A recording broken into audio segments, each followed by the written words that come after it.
Hello and welcome to today's UPMC video webcast event.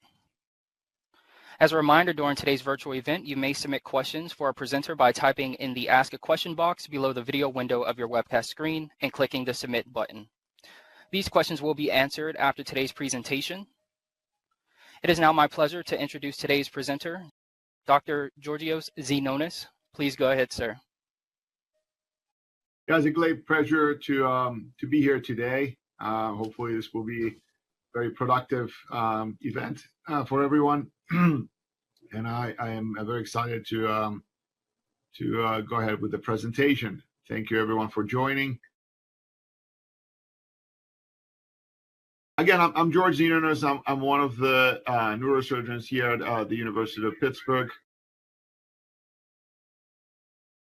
And I'm the director of the Center for Cranial Nerve Disorders here at the University of Pittsburgh. It's a great pleasure to discuss today about two topics that are near and dear to my heart, but also have a long history here at UPMC, as a lot of the literature on how to treat this diseases actually started here. Dr. Peter Janetta, who was the first chairman at the University of Pittsburgh, introduced a lot of these procedures and taught us how to treat this diseases effectively and safely. So it's a great pleasure to be able to present some of this work and some of this background today. So we're going to go over two processes today. One is trigeminal neuralgia, and the other one is hemifacial spasm.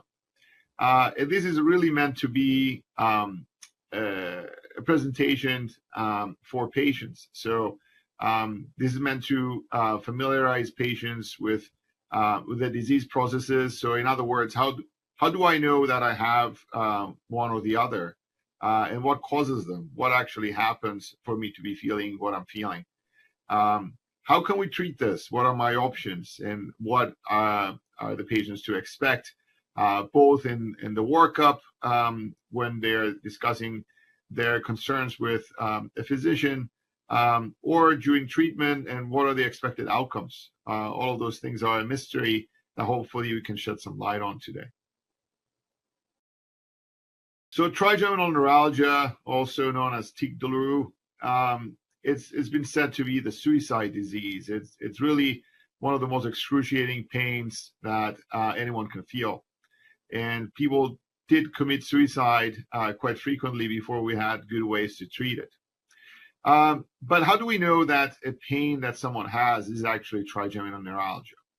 Well, first of all, it has to be in the distribution of what we call the trigeminal nerve. The trigeminal nerve is a nerve that allows us to feel our face. It does have some other functions as well, but the main function that it has is that it allows us to feel our face. It's not the entire head, but the front of the face. It has three parts. It has three branches, and each of them has a different distribution in our face. For example, the first branch, it covers the area that is above our eye. The second branch covers the area between the eye and the mouth. And the third branch covers the area underneath the mouth, mostly the area of the jaw.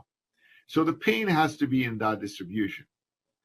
The pain that we call trigeminal neuralgia can be secondary to other processes, for example, tumors or tangle of vessels, or multiple sclerosis, which is a disease that affects the sheaths of the nerves.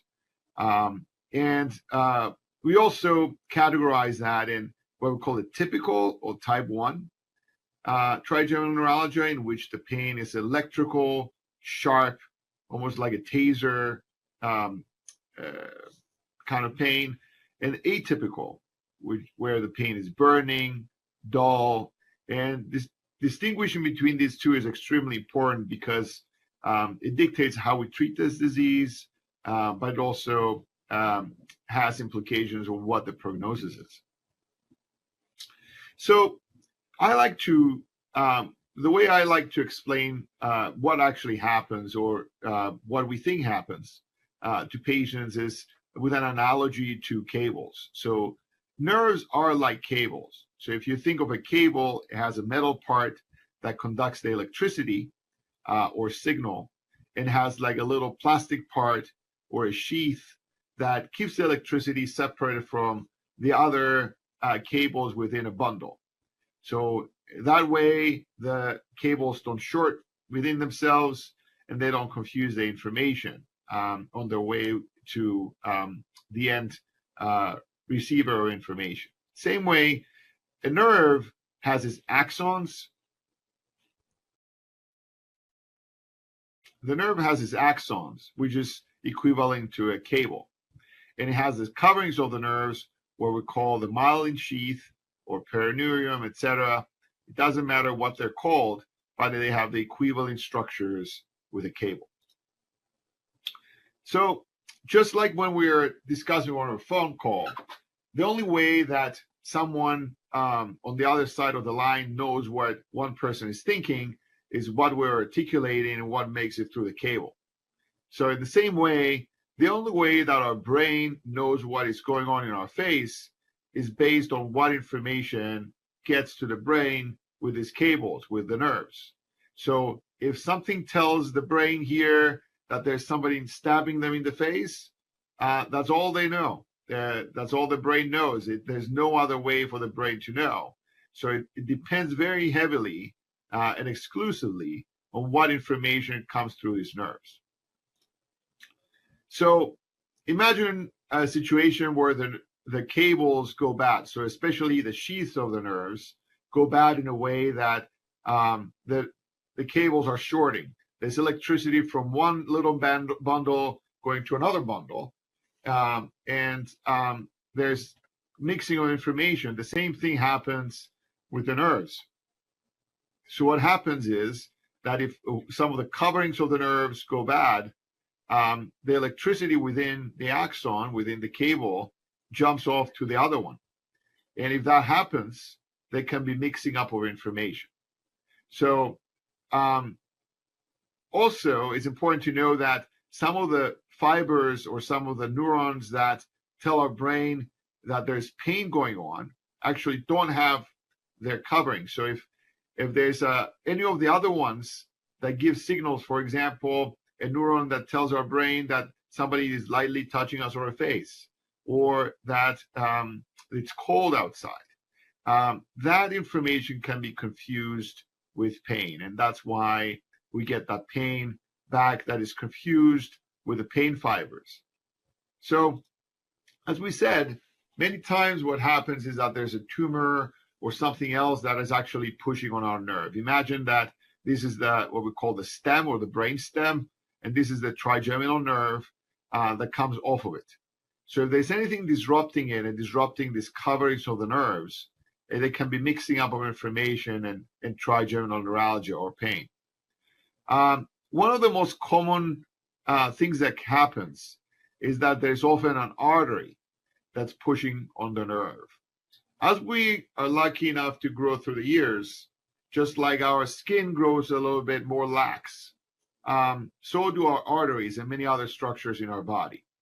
Every time our heart beats, each artery expands slightly and then comes back to its original size, but not quite 100%. So there's an ever so perceptible change in how much it expands and comes back. So over the years, the arteries get a little longer. Our skull is a closed space, so they'll have nowhere to go.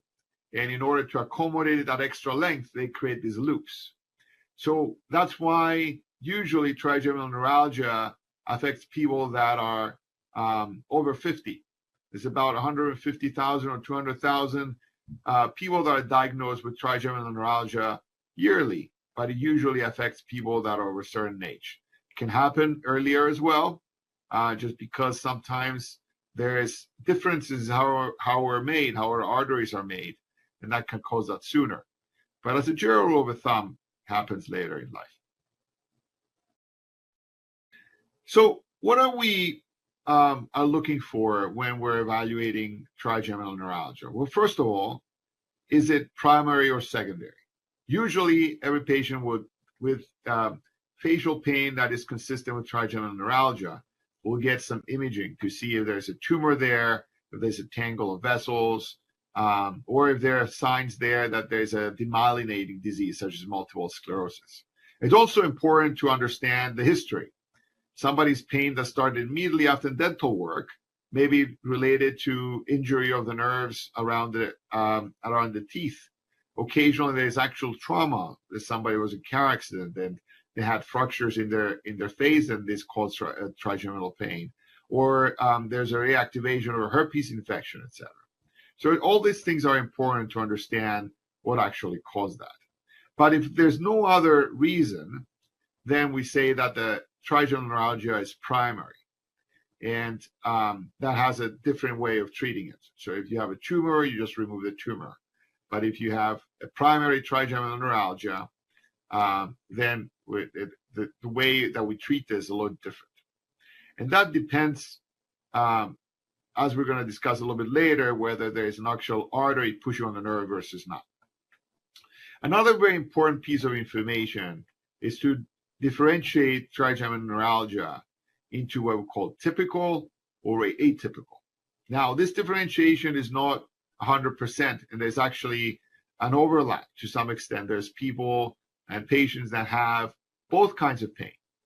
But in general, a typical trigeminal neuralgia has a pain that is sharp. It is more almost like an electrocution pain.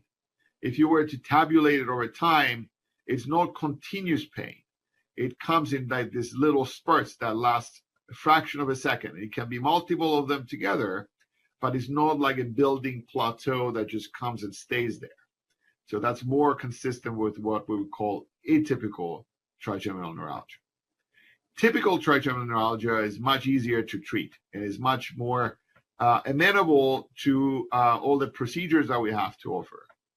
Atypical trigeminal neuralgia is much harder to treat and typically does not respond well to the typical options that we have.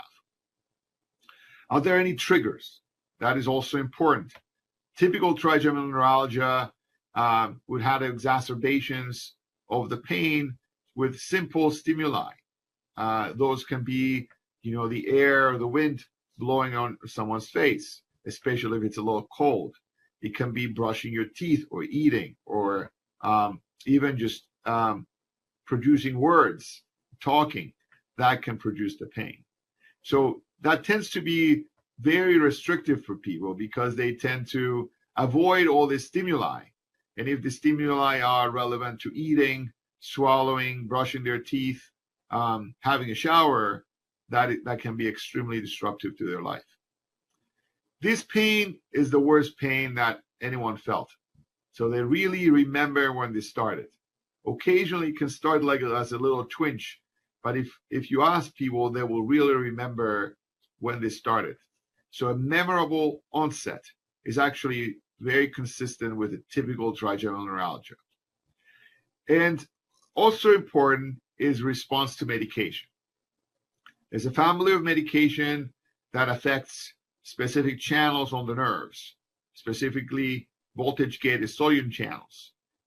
It doesn't matter which channel specifically, but what they affect is electrical activity, as opposed to non-steroidal medications that affect inflammation, steroids that affect inflammation, or narcotics and other families of medication that affect pain directly. These medications affect how the nerves get excited. So these are the typical medications: carbamazepine. There's a family of other medications such as carbazepine, gabapentin, pregabalin, and so on and so forth. Now, it's important to know if someone, even just for a little bit, had a good response to these medications. Even if the medication worked and then it stopped working, or if the medication worked for the pain, but it actually produced side effects such as drowsiness, imbalance, and so on and so forth, that required someone to stop taking the medication. But the information about whether they actually responded to the medication initially is extraordinarily important to us, because it actually it portends a very good prognosis about any of the procedures that we do. So knowing that if someone responded to the medication, even just for a little bit, even with side effects, is important. Now, the last very important piece of information is whether there's actually an artery pushing on the nerve. A vein, which is our vessels with a little lower pressure, is less important.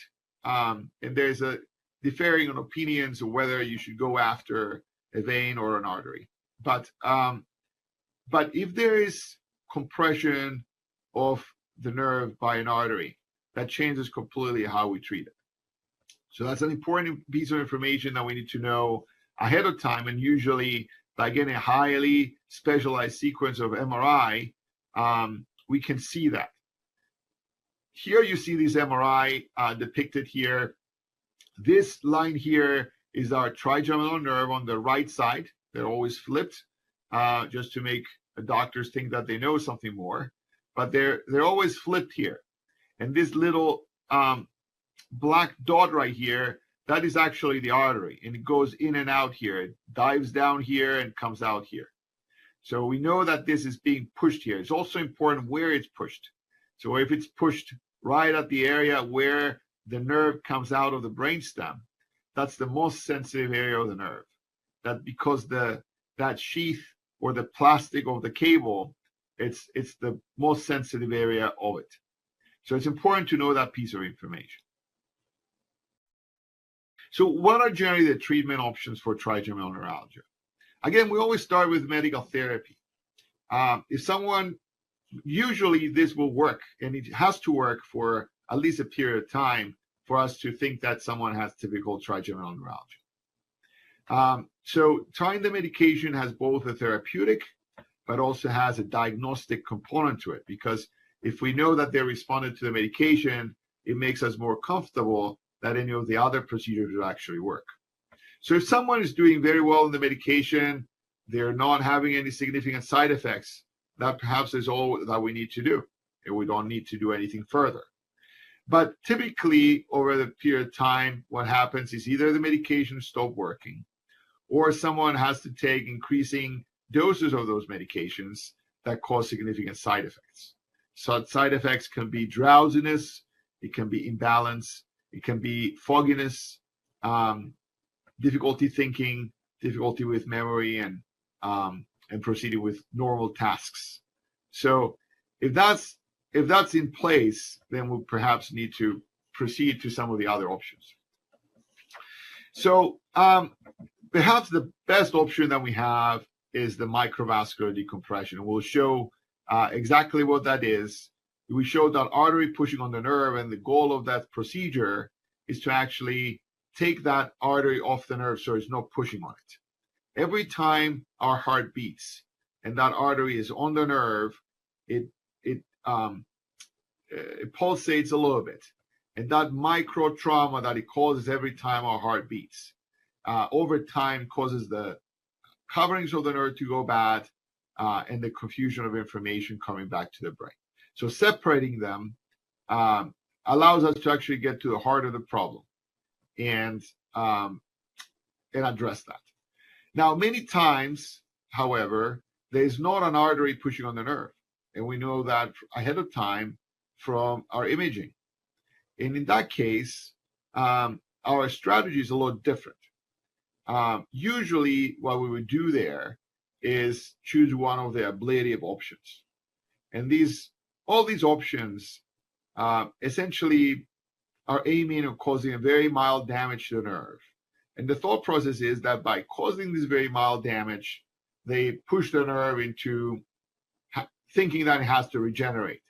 And by kind of reforming or revamping itself, usually it heals that abnormal connection in a way that the pain goes away.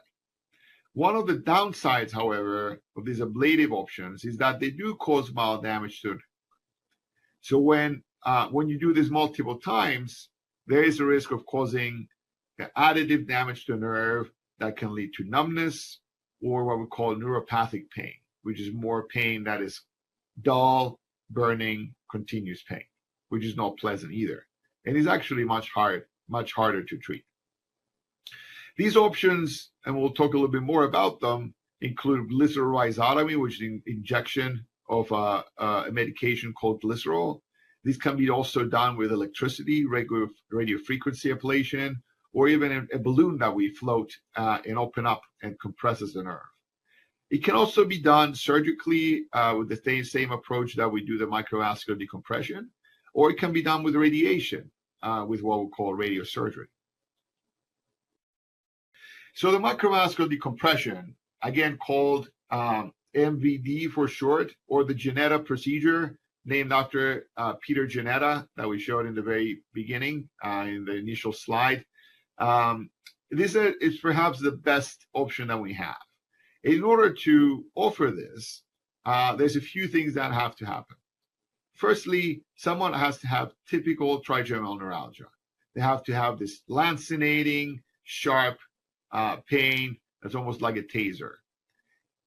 Even if they have a little bit of burning pain, their primary pain has to be typical. So a little bit of burning pain is okay, but if someone is having 95% burning continuous pain and just a very small amount of sharp pain that is not important to them, this is less likely to work.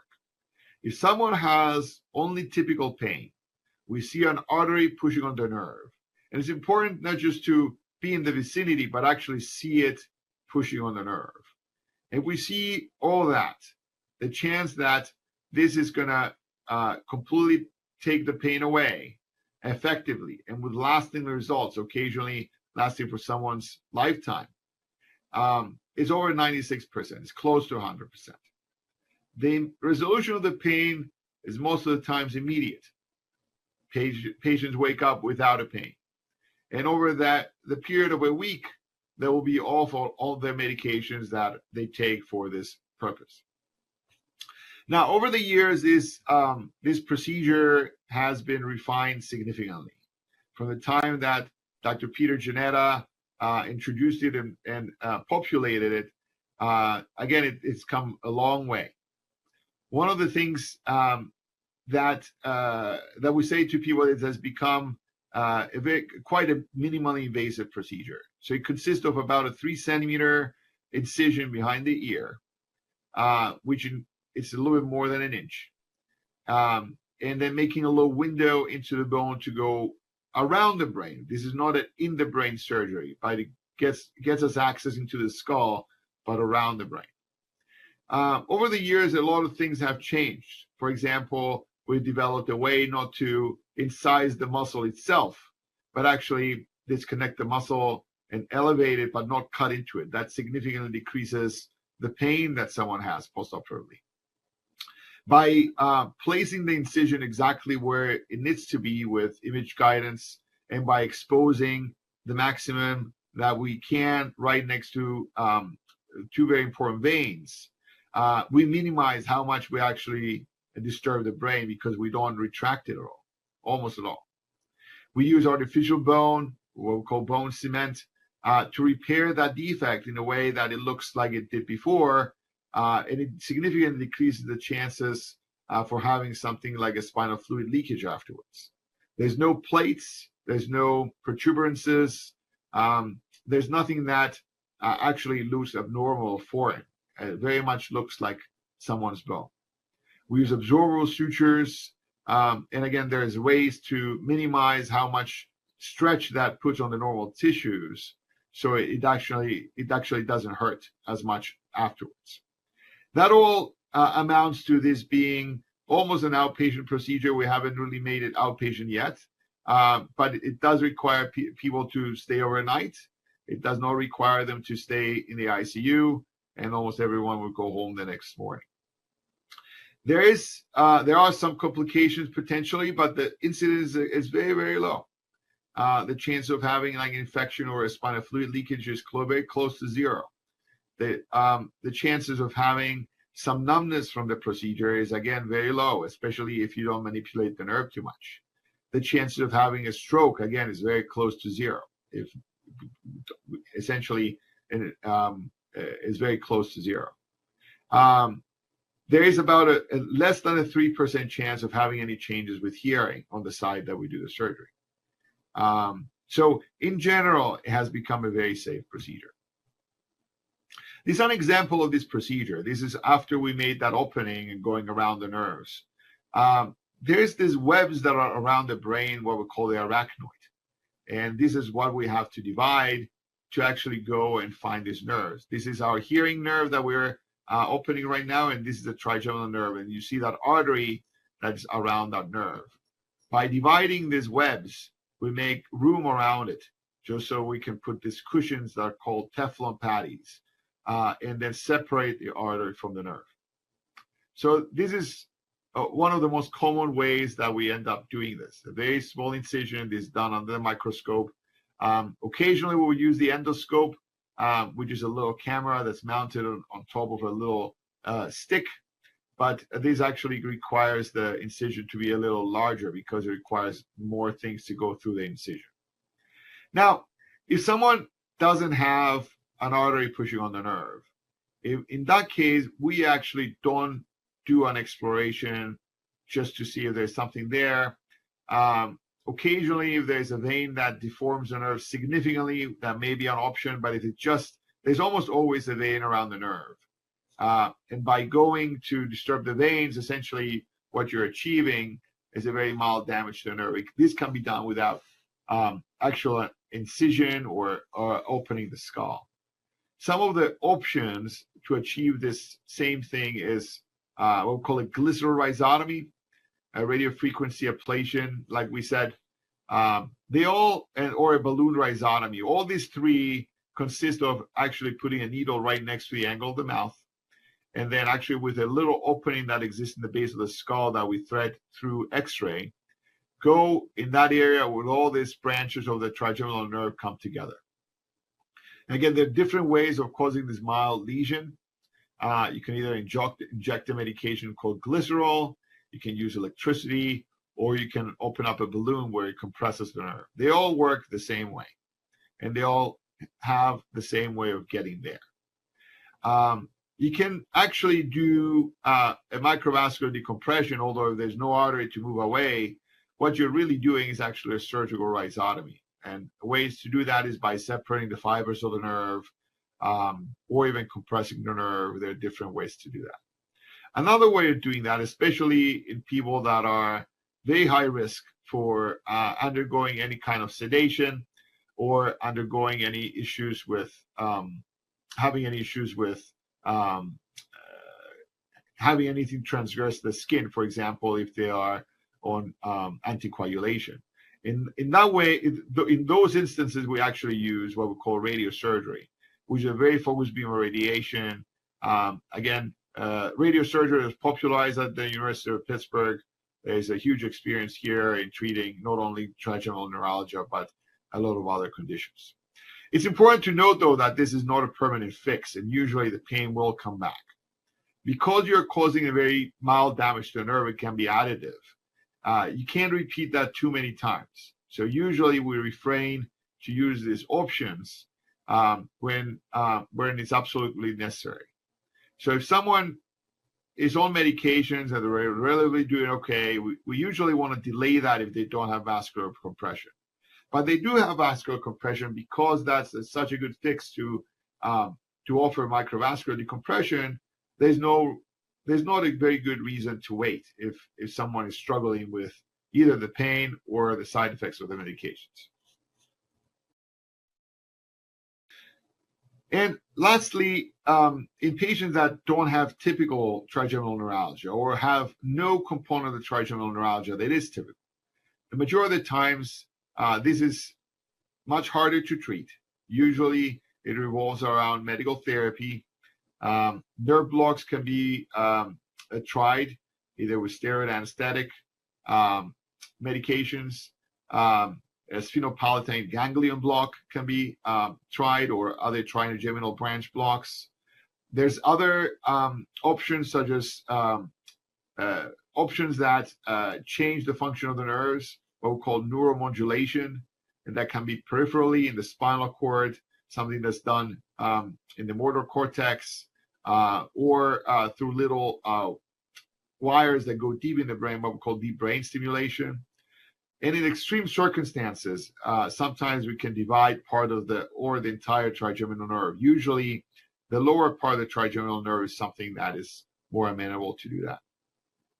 And finally, what we call as a nucleus caudalis DRES procedure, which is lesioning within the brainstem itself. There are other facial pain syndromes. Occipital neuralgia involves pain in the back of the head. Glossopharyngeal neuralgia involves pain in the ear and throat that can have the same qualities as trigeminal neuralgia. And one of the most rare ones is what we call genicular neuralgia, which is this deep stabbing pain in the ear only. So we're going to change gears here and talk a little bit about hemifacial spasm. Hemifacial spasm involves involuntary spasms on one side of the face. It's much rarer than trigeminal neuralgia, and it can be confused with other conditions such as what we call blepharospasm or tics. This can be, it can start very insidiously. It usually starts around the eye in a muscle that's called orbicularis oculi. So it starts around the eye, but over time it can extend to involve most of the face. It can also occasionally be associated with clicking sounds, as it involves one of the little muscles that goes in the ear as well. One of the characteristics is that it's almost universally affecting one side. And then as opposed to someone trying to contract their face voluntarily or having a spasm, the eyebrow moves up, which is something that's called the reverse Babinski sign. It can be caused the majority of times in the same way as trigeminal neuralgia by a vessel that's pushing on the nerve, what we call the facial nerve. That's another nerve that allows us to move our face. So it's important to note that although sometimes people call numbness the inability to move the face, those are two different nerves. The facial nerve moves the face. The trigeminal nerve allows us to feel the face. It can also be done and caused by a tumor, again, a tangle of vessels, or an injury to the nerve, whether that's direct injury or after a viral infection. So again, the majority of the times there's an artery pushing on it. And it's important to know, again, with an MRI, if it's a small artery or a very large artery, because that changes a little bit of what we do. There is a test that's called the lateral spread. Again, there's confusion of information within the nerve itself. So if we give a little stimulus on one of the branches of the nerve, it can, what we call, spread to the other ones. So it can affect the other ones as well. So there's a test that we can confirm the diagnosis with. And we also use during surgery to know that we've done the decompression that we need to do. So again, this is the same premise. There's an artery that's pushing on the nerve. It causes the coverings of the nerves to go bad. And therefore, what happens is even the mild signals that the brain gives to the face to have tone so that the face doesn't droop down, those can be confused with signals to contraction, and then we have the whole face twitching. There's a lot of nerves that run with this bundle. So as opposed to the trigeminal nerve, that is just one nerve running together, the facial nerve runs along with the nerve of hearing, two nerves of equilibrium, and another little nerve that's called the nervus intermedius. It has to do with taste and some other functions, such as lacrimation, tearing, producing saliva. But also it can cause this pain in the ear that's called genicular neuralgia. So genicular neuralgia has to do with this little nerve that's called the nervus intermedius. Some of the treatment options involve actually paralyzing the face artificially. Many people know Botox as a mode of reducing wrinkles. But the way that we reduce wrinkles is by actually paralyzing those muscles. And if you use them strategically, it can keep the nerve from actually reaching the muscle to instruct it to contract.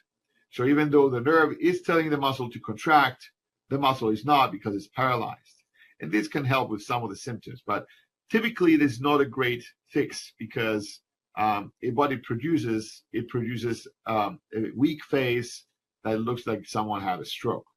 If it's used in the exact right amount, this can be less perceptible, but it always is perceptible.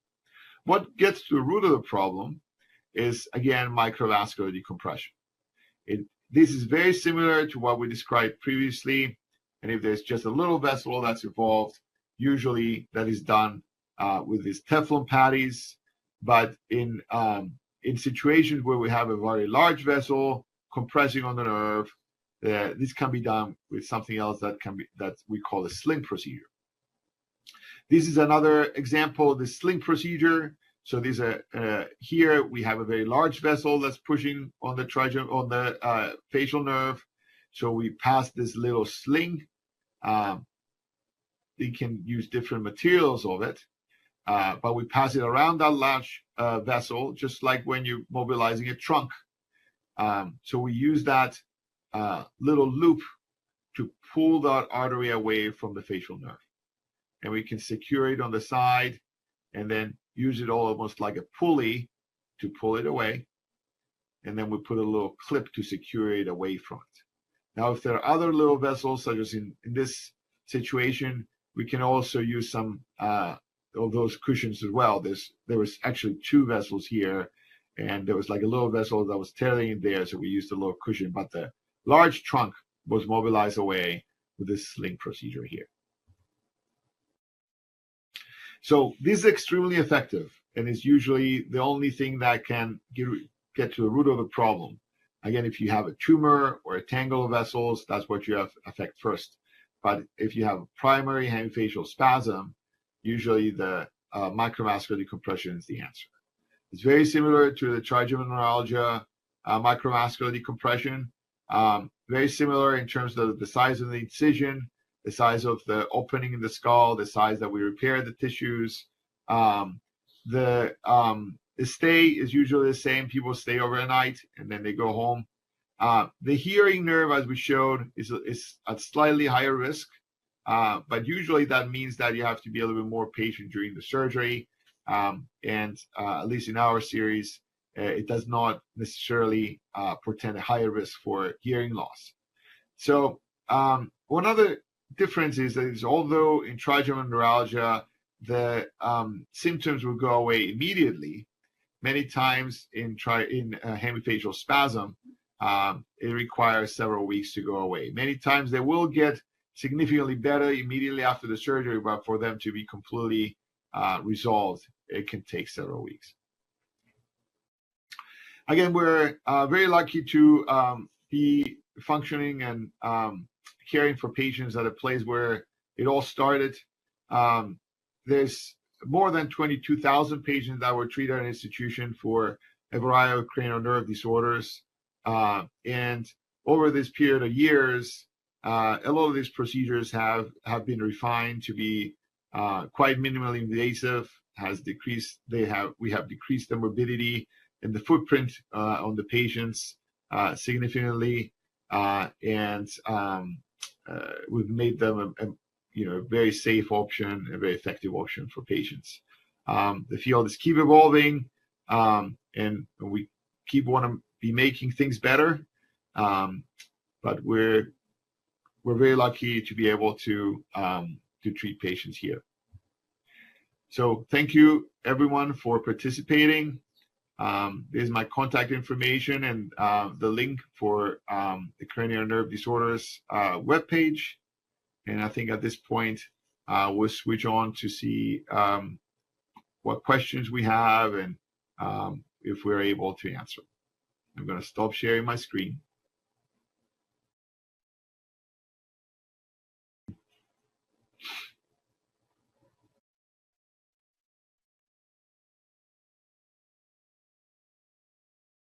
So we have a number of questions here. So one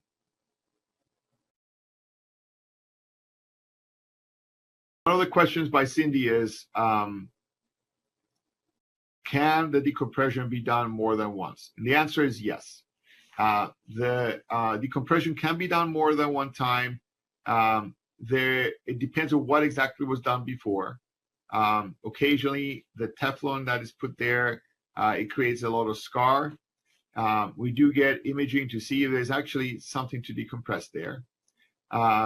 So it can be done again, but the scarring makes the surgery a little bit more challenging and with a little bit more risk just because of the scarring there. However, yes, it can be done before, and we have done this quite a few times. Another question is, if my nerve is wrapped around the vein, can this be fixed? The answer is yes. So when there's a vein pushing on the nerve, the chances that this will work is a little less. But if there's a vein that's really deforming the nerve on imaging, the chance that this will work is much higher. So the highest chances of something working, or the microvascular decompression working, is when you have an artery that's really pushing on the nerve and deforming the nerve. The veins have less pressure within them, but if they're actually deforming the nerve, there's a good chance that that will work as well. So another question is, what is the difference between trigeminal neuralgia pain and neuropathic pain? So a neuropathic pain is pain that can involve any nerve, not just the trigeminal nerve. But if we're talking about neuropathic pain within the trigeminal nerve, this is pain that is typically more dull, continuous. It can, even if it's episodic, usually ramps up slowly, stays there, and then goes away slowly. What we call typical trigeminal neuralgia is, again, the pain that we have that is more sharp, lancinating, has this electrical component to it. It almost feels like a lightning bolt. So it's the nature of the pain that differentiates typical trigeminal neuralgia from atypical or neuropathic pain. Does microvascular decompression surgery ever have to be redone if it becomes less effective? I think that's along the lines of what we discussed earlier. Yes, it can be done again. There are more risks because of the scarring, but yes, the answer is it can be done again.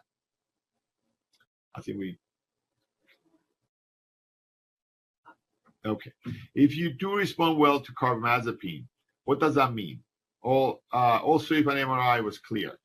So, very good question. So if someone does respond very well to carbamazepine, that again builds up a story for typical trigeminal neuralgia. So typical trigeminal neuralgia will involve at least partial or at least temporary response to a medication such as carbamazepine. So if someone tells me that I have this typical pain, but I've never actually, that medication did nothing for me, I'll be a little bit more skeptical that any of the procedures that we do will work. Many times you really have to ask more questions, because what people mean is that it either worked for a little bit and then stopped working, or that they took it and then this started having so many side effects that they couldn't be on it for more than a day or two, and therefore they couldn't really tell whether it actually worked for their pain or not. Is medication usually the first line of treatment, or is surgery recommended first? It's an excellent question. So medication is usually the first line of treatment, and as we discussed, it has both a therapeutic but also a diagnostic component. So we want to know if someone is responding to a medication, even as an indication of whether surgery is going to help. Now, if someone has vascular compression and imaging, if there's an artery pushing on the nerve and they're really not happy or they do not wish to be taking medication, then surgery is a very good option, even though there may not be too many issues with the medication. So I'm much more likely to recommend surgery for someone that has vascular compression. And the reason is because if you do microvascular decompression, the effects are quite likely going to be long lasting. Many times they're lasting for the entire someone's life.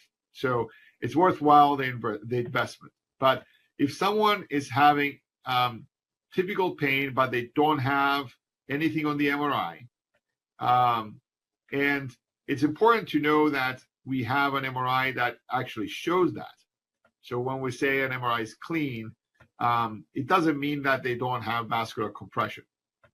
So, but if they truly have had the appropriate sequences and they do not have vascular compression, then I'm a little bit more reluctant to doing one of the lesional procedures, the ablative procedures, because there's only so many times that you can use them and that they usually don't last forever. So you have to be careful when you play those cards because there's only so many of them that you can play. Can typical and atypical both occur simultaneously? Yes. So this is what we would call a type 2A trigeminal neuralgia. So this is trigeminal neuralgia that has both typical and atypical components. There's a difference about whether someone's dull pain comes almost like as a prelude or an aftertaste of the sharp pain. So it's almost like you start having a little dull pain and then have the sharp pain and then have a little dull pain afterwards too. That usually tends to have a more favorable prognosis. But if someone has dull burning pain continuously, irrespective of the sharp pain, sometimes what we tell people is that, you know, if we do something, that's usually going to address the sharp pain and not the dull pain. I've been diagnosed with glossopharyngeal neuralgia. What is the best prescription for that? The carbamazepine 200 makes me so sleepy. Yes, carbamazepine is the prototypical medication, but it does tend to have a little bit more side effects. Pregabalin perhaps is the medication that has the least sleepiness associated with it. Gabapentin is another medication that has a very wide spectrum that can be used. So someone can start with as low as 100 milligrams 3 times a day, but people can take up to 1,800 milligrams a day or so. So there's a very huge spectrum that they can try to find like a happy medium where it takes care of the pain, but not too many side effects. I still have sharp ear pain after a tooth extracted. Migraine medicine helps as well.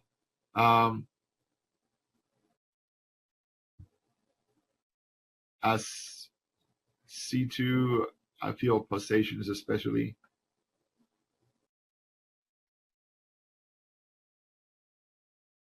I'm not quite sure what the question is, so we're just going to move to the next one.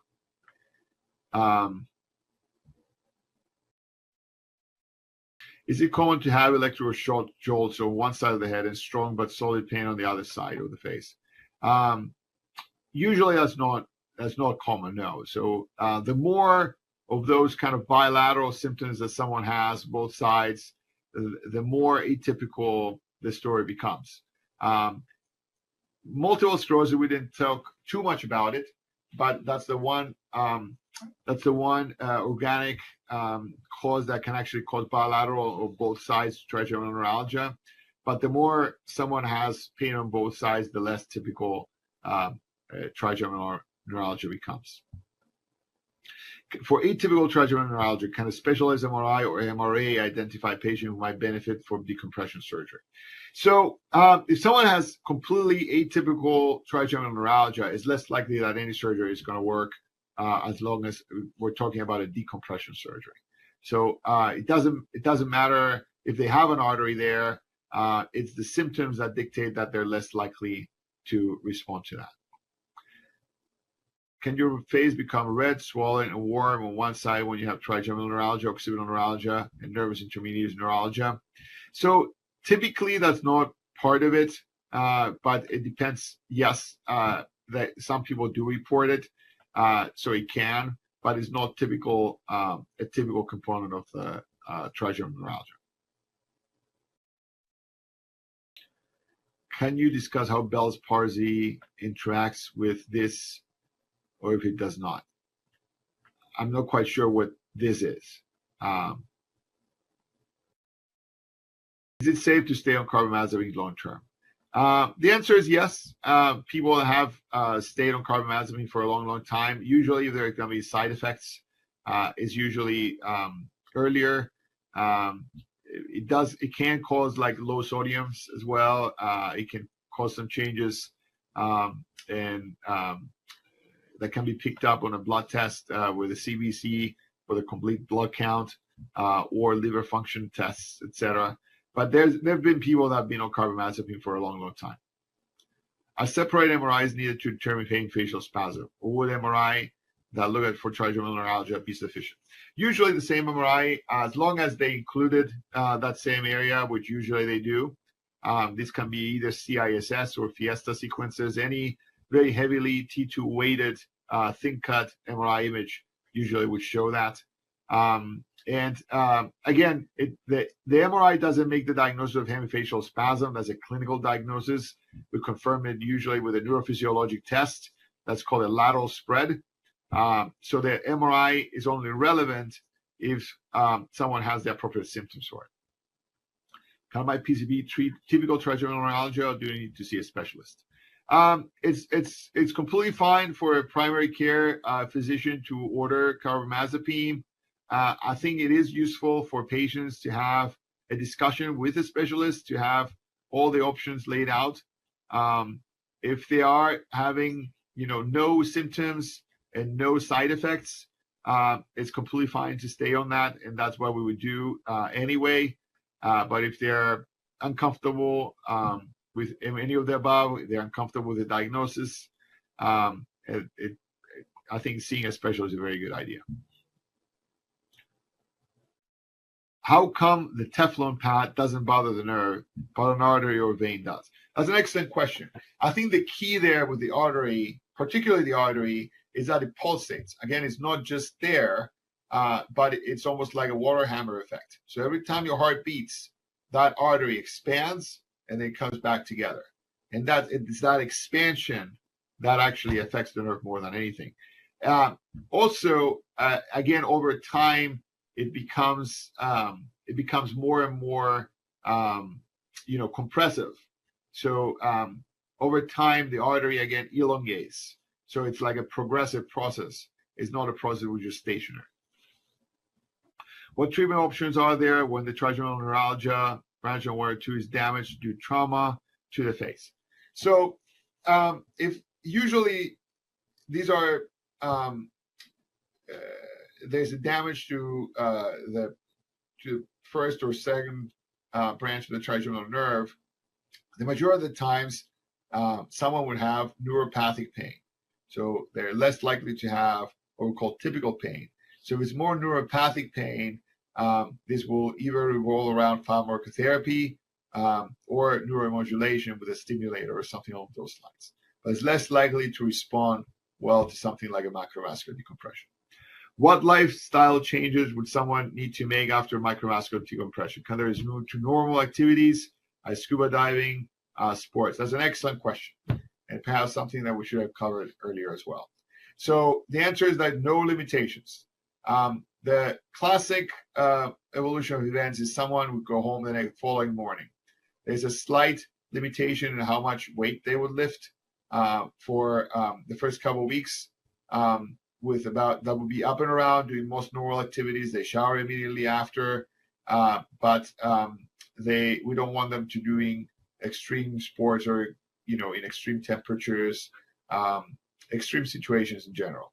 But we do want them to lead like pretty much a normal life. I tell people that I do want them to be off work for something like 10 days, the very least, not because they couldn't go back to work, but they just want to give their body the best chance to heal. And then over the course of the following 4 to 6 weeks, they're essentially completely healed. They can go back to all their activities with no limitation whatsoever. So in general, people are up and around and doing most normal things immediately after the surgery. That's the goal, and that's what we want. I think we're running out of time. Lots of very good questions. We're glad to have done this event, and we have it's been a pleasure to have so many participants as well. So I want to thank everyone for participating. We're always open for questions or consultations, of course. We'll see everyone soon. Thank you.